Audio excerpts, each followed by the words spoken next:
અને શિક્ષણ ક્ષેત્રમાં પોતાનું આગવું પ્રદાન કરનાર સાહિત્યકાર રઘુવીર ચૌધરીને પદ્મશ્રી પુરસ્કારથી સન્માનિત કરાશે।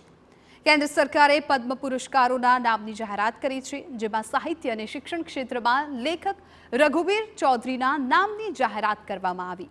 સાહિત્ય ક્ષેત્રમાં રઘુવીર ચૌધરીનું અજોડ યોગદાન છે।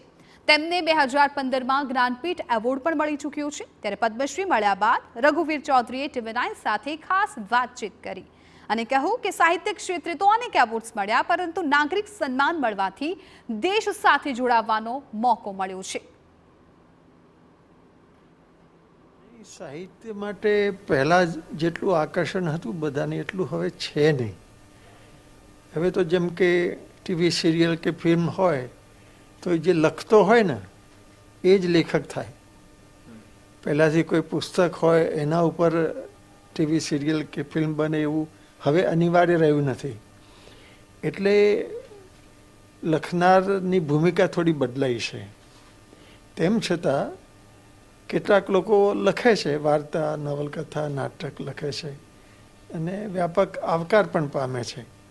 કેટલીક કૃતિઓ બીજી ભાષાઓમાં પણ જાય છે। એટલે પ્રમાણ ઘટ્યું હોવા છતાં એનું અસ્તિત્વ તો છે જ। સાહિત્ય ક્ષેત્રે હાલની સ્થિતિ વિશે કહ્યું કે સાહિત્યમાં પહેલા જેટલું આકર્ષણ નથી રહ્યું। ટીવી સિનેમાના સમયમાં લખનારની ભૂમિકા પણ બદલાય છે।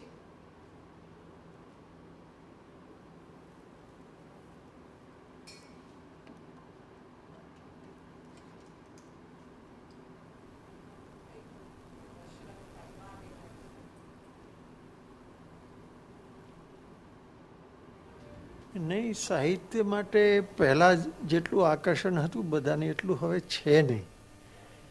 હવે તો જેમ કે ટીવી સિરિયલ કે ફિલ્મ હોય તો જે લખતો હોય ને એ જ લેખક થાય। પહેલાંથી કોઈ પુસ્તક હોય એના ઉપર ટીવી સિરિયલ કે ફિલ્મ બને એવું હવે અનિવાર્ય રહ્યું નથી। એટલે લખનારની ભૂમિકા થોડી બદલાઈ છે। તેમ છતાં કેટલાક લોકો લખે છે, વાર્તા, નવલકથા, નાટક લખે છે અને વ્યાપક આવકાર પણ પામે છે। કેટલીક કૃતિઓ બીજી ભાષાઓમાં પણ જાય છે। એટલે પ્રમાણ ઘટ્યું હોવા છતાં એનું અસ્તિત્વ તો છે જ।